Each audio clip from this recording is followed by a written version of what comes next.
que es parte de la declaración del ministro interino de Relaciones Exteriores ante la Comisión de Constitución en el Parlamento uruguayo el 7 de octubre de 2010, que demuestra la contradicción de lo que está planteando el asesor Mata.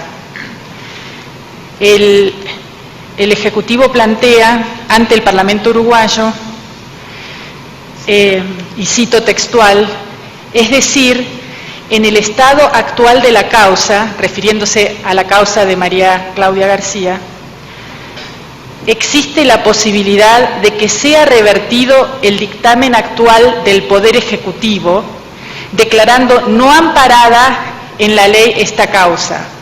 De esta manera podría volver a ampararse nuevamente en la ley una nueva solicitud de los familiares y terminar este proceso sin acusación. Esto está aportado a la causa, nosotros lo presentamos, pero creemos que es importante, en virtud del principio de Stoppel, que esto sea conocido por el tribunal y va en abierta contradicción con lo que está diciendo el señor Mata. Y asimismo, cito textual, el Estado uruguayo ha hecho esfuerzos sinceros por sacar adelante este caso, pero evidentemente no ha podido abrir camino a la demanda sustancial de conocimiento de la verdad. En este sentido, ahí hay límites infranqueables para un entendimiento amistoso y uno tiene que comprender la situación de vida y el estado de las víctimas. El reconocimiento aquí del Estado es que el proceso judicial puede truncarse nuevamente y que la verdad no ha sido amparada por el Estado uruguayo. Gracias. Muchas gracias a la representación de las presuntas víctimas por la réplica expresada. Pregunto a la representación del Estado si ejercerá, entiendo que sí, su derecho de dúplica. Tiene la palabra. Muchas gracias, señor presidente. En primer término, con relación a las consideraciones que acaba de realizarse por los representantes de las víctimas, me permito señalar que la ley de caducidad de la pretensión punitiva del Estado fue objeto de un referéndum en el año 1989 y de un plebiscito en el año 2009. No obstante ello, y en el día de ayer fue aportado por el Estado a la Corte la documentación respectiva, la Cámara de Representantes del Uruguay aprobó un proyecto de ley por el cual, mediante el sistema de la interpretación de la misma, deja sin efectos a dicha ley. Fue aprobada por la Cámara de Representantes y se encuentra a partir del día 21 de octubre a consideración del Senado. Es decir, el Estado está tratando de realizar, a través de sus distintos órganos naturalmente, todos los esfuerzos posibles para que la ley de caducidad no produzca sus efectos. Y esta es la manifestación más clara, porque estamos hablando de actos, en este caso la aprobación por la Cámara de Representantes de esta ley interpretativa que dejaría sin efecto a la ley de caducidad, aprobación que se realizó en el presente mes y, reitero, se encuentra a cargo, a estudio, del Senado de la República. En segundo lugar, la investigación está abierta a nivel de un juzgado penal. Naturalmente que existe separación de poderes en este caso. El Poder Ejecutivo no puede darle indicaciones a un juez penal, en este caso, sobre cómo debe realizar las investigaciones. Finalmente, en cuanto a la ley de reparación, podrá existir distintas interpretaciones acerca de la misma, pero la ley de reparación está vigente en nuestro derecho y me atrevo a decir, en nombre del Estado uruguayo, que está en condiciones de realizar negociaciones con las víctimas, si entienden que esta ley es insuficiente, para lograr un acuerdo en estos y otros de los elementos que se ponen en consideración, más allá de todo lo que el Estado ha hecho hasta la fecha, bajo la supervisión de la Corte. Gracias. Muchas gracias, doctor Mata.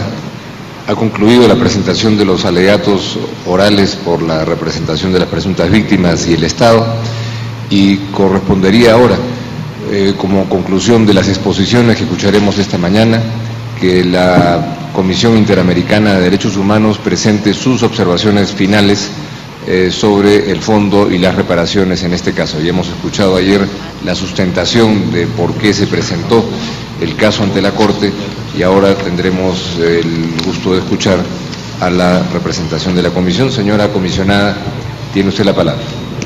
Gracias, señor presidente. Será el doctor Santiago Cantón quien hará las observaciones finales. Adelante, doctor Cantón. Muchas gracias, señor presidente, honorables juezas, honorables jueces. El presente caso trata de la desaparición forzada de María Claudia García Irureta Goyena, de Hellman, el nacimiento en cautiverio de su hija, María Macarena, la separación involuntaria de madre e hija, las violaciones que produjo la supresión de identidad y nacionalidad de María Macarena, la búsqueda incesante del paradero de María Claudia y de María Macarena por parte del señor Juan Hellman y sus familiares, y la búsqueda infructuosa de verdad y justicia por parte de las víctimas y sus familiares. Estos hechos tuvieron principio de ejecución en un contexto de violaciones sistemáticas a los derechos humanos en los países de la región, conocido como Plan Cóndor, sobre el cual esta Corte ya ha tenido oportunidad de pronunciarse con anterioridad, y que se caracterizó por un patrón de ejecuciones extrajudiciales, desapariciones forzadas de adultos y niños, torturas y apropiación de niños y niñas, entre otras graves violaciones a los derechos humanos. En este sentido, es indudable también que las violaciones en este caso trascienden a las víctimas del mismo y afectaron a millones de habitantes de nuestro continente, que de manera directa o indirecta fueron víctimas de las atrocidades que cometieron aquellos que creyeron tener el derecho sobre la vida y la muerte. En este sentido, honorable Corte, no existen otros casos en que el interés público de todos los habitantes de las Américas esté tan relacionado como en el presente caso. Sin perder de vista el objetivo central de esta audiencia, que muy bien presentaron los representantes de las víctimas, puedo enfocarme en este otro aspecto sobre el que consideramos crucial que esta honorable Corte se pronuncie también. Repito, no existe interés público más importante que el que se relaciona con el deber de investigar, juzgar y sancionar a los responsables de las violaciones a los derechos fundamentales y para evitar principalmente que éstas se repitan.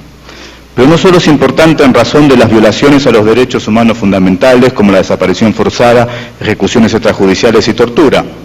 No podemos ignorar que estas violaciones no se produjeron en el vacío. La impunidad existente es también la impunidad de aquellos que destruyeron en Uruguay y en otros países de la región la garantía principal para la defensa de los derechos humanos, la democracia y el Estado de Derecho. Frente a estas graves violaciones y rupturas democráticas, tanto el Uruguay como otros países de la región respondieron de la misma manera: impunidad absoluta. Aquí tenemos como eufemismo la expresión, el nombre de esta ley como la caducidad de la pretensión punitiva del Estado, en el caso de Argentina, obediencia debida y punto final, lo que en realidad en todos estos casos se deberían llamar leyes para garantizar la impunidad absoluta de los violadores de derechos humanos, y ahí no nos podemos equivocar.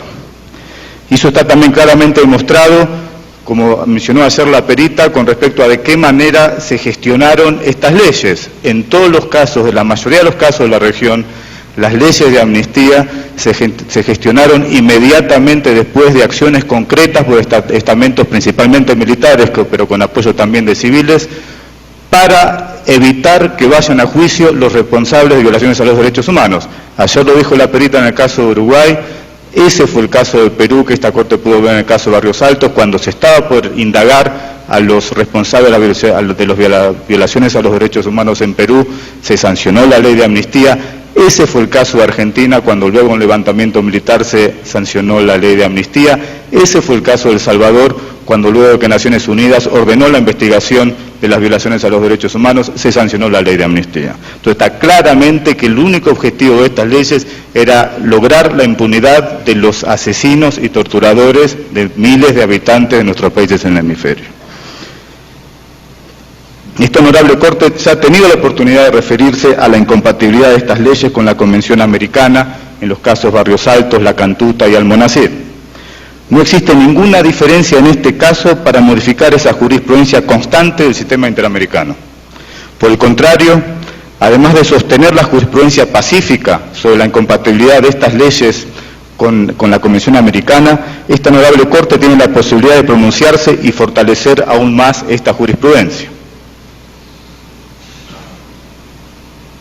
En Barrios Altos, la Corte dijo, y cito textual: son inadmisibles las disposiciones de amnistía, de prescripción y el establecimiento del excluyente de responsabilidad que pretendan impedir la investigación y sanción de los responsables de las violaciones graves de los derechos humanos, tales como la tortura, las ejecuciones extrajudiciales, sumarias extralegales o arbitrarias y las desapariciones forzadas, todas ellas prohibidas por contravenir derechos inderogables reconocidos por el derecho internacional. Esta frase se puede copiar textualmente para el presente caso.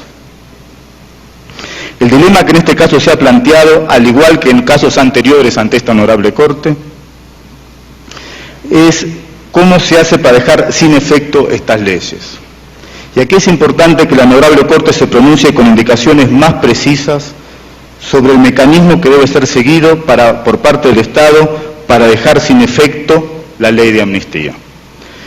Cualquier procedimiento que se siga debe tener, en principio, como aspectos generales, debe ser, en primer lugar, de aplicación general. No debe ser para los casos individuales, como se está planteando aquí en el presente caso. Debe tener efectos retroactivos. Debe permitir la reapertura de los casos archivados. No debe depender de la voluntad política de un gobierno y debe garantizar la permanencia en el tiempo independientemente de los cambios regulares del sistema democrático. El hecho de que la ley de caducidad no haya sido aplicada por la justicia uruguaya en varios casos no basta para satisfacer los requisitos del artículo 2 de la Convención. El Estado no solo no anuló la ley de amnistía ni la dejó sin efecto por ser incompatible con las obligaciones que le impone la Convención, sino que tampoco ofrece un recurso judicial, la facultad es ejecutiva según el artículo 3 de la misma, que permita reanudar las actuaciones judiciales archivadas en virtud de dicha ley de caducidad. Las decisiones por las que se impide la reanudación de las investigaciones deben supeditarse a un recurso judicial que permita la reconsideración de una decisión considerada cosa juzgada cuando es cuestión de crímenes de lesa humanidad. En este sentido, como ha referido la Corte Constitucional de Colombia en su sentencia 0403, y aquí cito, en virtud del principio de complementariedad de la sanción de las violaciones a los derechos humanos y al derecho internacional humanitario, y por la integración al bloque de constitucionalidad de los tratados de derechos humanos y derecho internacional humanitario, aquellas decisiones de las instancias internacionales de derechos humanos aceptadas formalmente por el país que constaten un incumplimiento protuberante de las obligaciones del Estado de investigar en forma seria e imparcial las obligaciones a los derechos humanos y las infracciones graves al derecho internacional humanitario, permiten igualmente la acción de revisión contra decisiones absolutorias que hayan formalmente hecho tránsito a cosa juzgada. En efecto, estas decisiones internacionales adelantadas por organismos imparciales muestran que la cosa juzgada no era más que aparente, pues el proceso investigativo no había sido adelantado con la seriedad que exigen la Constitución y los tratados de derechos humanos. En segundo lugar, en numerosas oportunidades y aún recientemente en la contestación a la demanda, el Estado ha hecho referencia a las dos consultas populares que tuvieron lugar en relación con la ley de amnistía.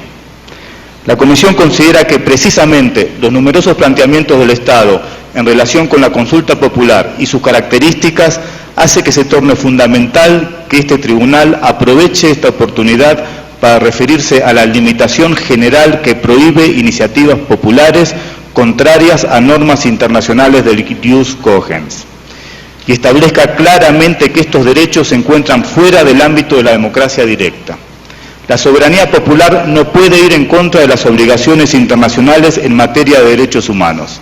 Es decir, El respeto de las reglas imperativas del derecho internacional se impone a las iniciativas populares, ya que ningún Estado de Derecho puede sustraerse de dichas normas. En efecto, la tutela de los derechos fundamentales, como la vida y libertad personal, caen fuera de los límites de la decisión de la mayoría, como fue establecido por el mismo Estado del Uruguay a través de su sentencia proferida en el caso de Zabalsagaray. Jurisprudencia en similar sentido a otras jurisprudencias en la región y a otras decisiones que ha habido en países fuera de la región. Aquí quiero resaltar la importancia que esta honorable Corte sea la primer Corte con jurisdicción internacional que claramente establezca que los plebiscitos, los referéndums, que las consultas populares no pueden ser utilizados para dejar sin efecto los delitos de lesa humanidad, para dejar sin efecto los derechos fundamentales de los habitantes de las Américas. No hay jurisprudencia en esta materia, salvo de algunos países en particular. Mencionamos el caso de Uruguay.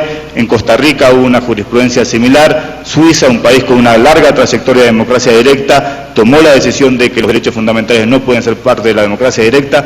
Pero es fundamental que en épocas actuales, en donde el sistema de democracia directa se está utilizando con mucha más, es mucho más común que en años anteriores o que en décadas anteriores, que esta honorable Corte diga por primera vez que claramente deben quedar fuera los derechos fundamentales.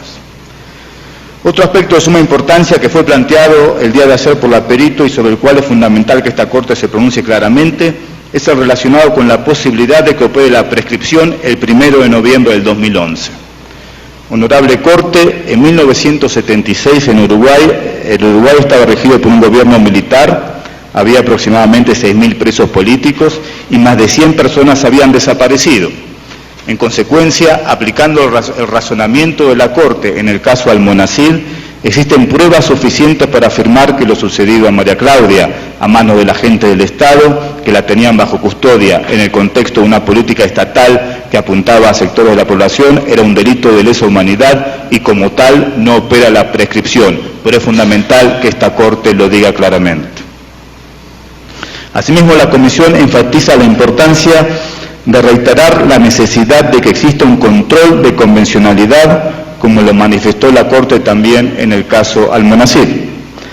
A pesar de que los jueces y tribunales internos están sujetos al imperio de la ley y por ello están obligados a aplicar las disposiciones vigentes en el ordenamiento jurídico, cuando un Estado ha ratificado un tratado internacional como la Convención, sus jueces, como parte del aparato del Estado, también están sometidos a ella, lo que les obliga a velar porque los efectos de las disposiciones de la Convención no se vean mermadas por la aplicación de leyes contrarias a su objeto y fin, y que desde un inicio carecen de efectos jurídicos. En otras palabras, el Poder Judicial debe ejercer un control de convencionalidad entre las normas jurídicas internas que aplican en los casos concretos y la Convención. En esta tarea el Poder Judicial debe tener en cuenta no solamente el tratado, sino también la interpretación que del mismo ha hecho la Corte. También es fundamental que esta honorable Corte, el problema que estamos viendo en este caso se ha planteado en otros casos ante este honorable tribunal y es relacionado con la dificultad de cumplimiento con las decisiones, en particular de la Corte Interamericana, pero también sucede con las decisiones de la Comisión Interamericana. Dificultad de cumplimiento por distintos motivos, que no viene al caso entrar en detalle ahora, pero es esencial que esta Corte envíe un mensaje claro a los estados del hemisferio sobre la necesidad de que existan mecanismos internos a través de leyes que establezca el Poder Legislativo que permitan con mayor facilidad cumplir a cabalidad con las decisiones de la Corte Interamericana de Derechos Humanos. No podemos seguir escuchando por parte de los Estados la dificultad que tienen en cumplir con estas decisiones como argumento para no cumplir con las decisiones de esta honorable Corte. Creo que es esencial que esta Corte envíe un mensaje a todos los Estados sobre la necesidad de empezar a tener normas que permitan el cumplimiento con las decisiones de los órganos del sistema. En el presente alegato, la Comisión reitera los argumentos y peticiones que se efectuaron durante la etapa de procedimiento escrito cuya trascendencia radica en la necesidad de hacer justicia para las víctimas y sus familiares y de ofrecerles una reparación adecuada de acuerdo con los estándares internacionales, así como la oportunidad que ofrece el sistema interamericano de manifestarse sobre un caso emblemático de impunidad y aportar al fortalecimiento de las instituciones democráticas en el Uruguay. No voy a reiterar lo que ya se ha planteado en el escrito de la Comisión Interamericana y que reiteraremos por escrito posteriormente, sí a hacer referencia al tema de los archivos. Yo creo que es esencial que en este caso en particular, en Uruguay en particular, claramente se hagan los archivos de lo que ocurrieron durante las dictaduras, pero es esencial, como escuchamos el día de ayer, que esto se aplique también a otros países de la región, pero no solamente países limítrofes o que participaban del Plan Cóndor. Hay varios países, miembros de la Organización de Estados Americanos, que también pueden hacer un aporte fundamental para esclarecer las violaciones a los derechos humanos que ocurrieron durante los periodos dictatoriales en el Cono Sur, y es fundamental que se tenga conocimiento de esos archivos lo antes posible. Honorables jueces, honorables juezas, el día de ayer oímos de boca de Macarena la falta de rumbo frente a una pregunta que, si no recuerdo mal, hizo el juez Bio Gros y luego comentó el presidente García Sayán. Hizo referencia a la falta de rumbo y a la falta de tener una perspectiva más allá de un mes y que hoy por hoy su vida va de mes a mes. Es indudable que esa realidad va a poder ser resuelta por la fuerza que ha demostrado Macarena y por el apoyo que le pueda dar su círculo más íntimo. Pero es indudable también que esta honorable Corte pueda hacer un aporte fundamental para crear las condiciones necesarias y que ese rumbo al que tiene que dirigirse Macarena y sus familiares no se encuentre obstaculizado día tras día por mentiras, por falta de acceso a información, por la negación de justicia, en este caso en particular. Es fundamental que la Corte claramente aporte lo necesario para que el Estado de Uruguay haga las modificaciones que son necesarias en este caso y se pueda iniciar ese rumbo que diariamente están buscando Macarena y los demás familiares. Y que el luto al que hizo mención Juan Gelman, que esta Corte también ha reiteradamente escuchado en numerosos casos de violaciones graves a los derechos humanos, ese dolor insoportable pueda mitigarse de alguna manera. Muchas gracias, honorable tribunal. Muchísimas gracias, doctor Cantón, por la presentación de las observaciones finales de la Comisión Interamericana de Derechos Humanos. Ha concluido la presentación de los alegatos y, por cierto, de las observaciones finales. Vamos a pasar a las preguntas que quieran formular las señoras juezas y jueces, no sin antes adelantar que estamos en la fase final de la etapa oral del proceso y que tenemos pendiente todavía los alegatos finales escritos y las observaciones finales escritas que habrá de presentar también la comisión. De manera que siéntanse la representación de las presuntas víctimas del Estado y de la Comisión con la libertad de poder responder en esta audiencia lo que crean oportuno por la limitación del tiempo, y todas las ampliaciones y complementos que pudieran ser necesarias con el detalle que la Corte, por supuesto, requiere para poder dictar sentencia en este caso, puedan incluirse dentro de las alegaciones finales escritas que tendrán que presentarse dentro del plazo que más adelante se va a anunciar. Le doy la palabra en primer lugar al juez Bio Gros. Gracias, señor presidente. Preguntas primero a la víctima, sigo el orden. Yo voy a hacer preguntas para aclarar lo que ya han dicho, algunas cosas puntuales y fácticas. Primero, me gustaría preguntarle a los representantes de las víctimas si a juicio de ellos ha habido o no algún tipo de reparación. Segundo, ¿qué medidas de las ofrecidas por el Estado serían satisfactorias o son todas insatisfactorias? Y la tercera,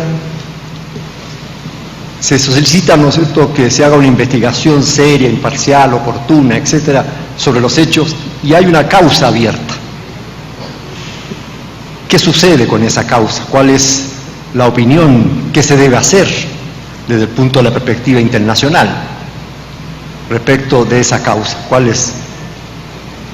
Yo no sé si hacer las preguntas a todos de una vez o esperamos la respuesta del representante de las víctimas, presidente. Tal vez podamos responder esas preguntas que son amplias. Tiene la palabra la representación de las presuntas víctimas.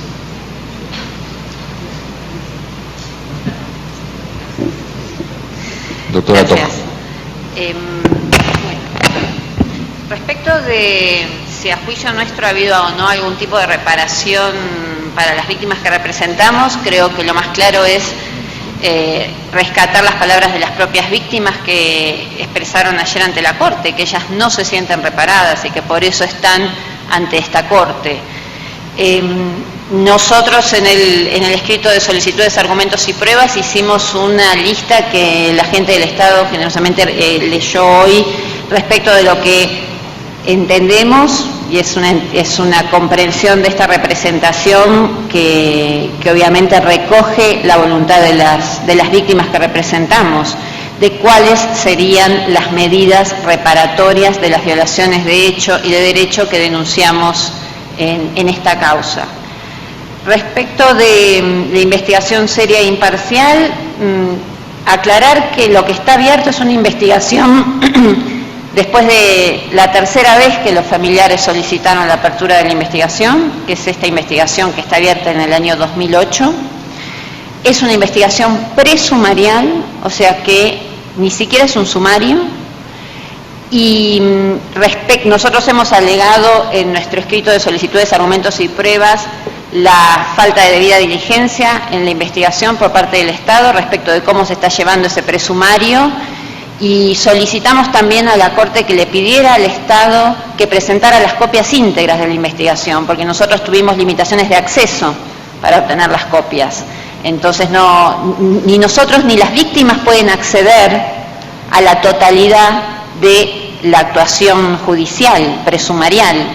Entonces nosotros nos vimos limitados en el tiempo, pero en el tiempo que pudimos acceder presentamos ante la Corte los argumentos respecto de las faltas a la debida diligencia de la actuación del Poder Judicial, y reiteramos la solicitud para que el Estado presente la integridad de las copias para que la Corte pueda evaluar por sí misma la acción del Poder Judicial.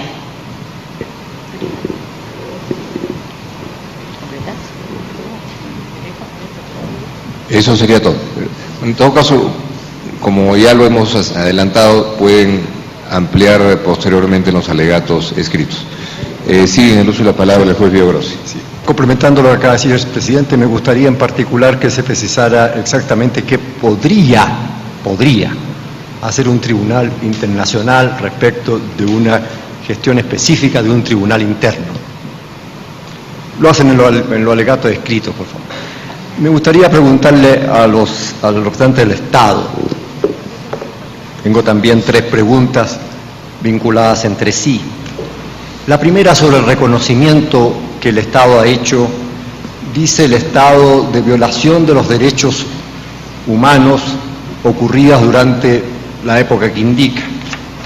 Mi primera pregunta es, ¿ese reconocimiento implica también dar por cierto los hechos expuestos por la Comisión y por las víctimas, los hechos, o sea, dar por cierto todo lo que aconteció, lo que dicen que aconteció?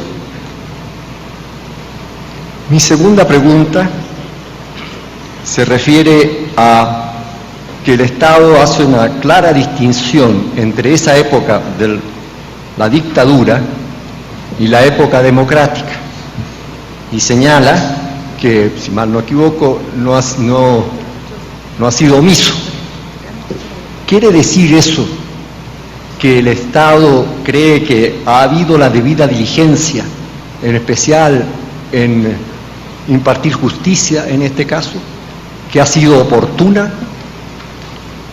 Y la tercera pregunta, el Estado ha señalado que hay un proyecto legislativo para modificar la ley de caducidad.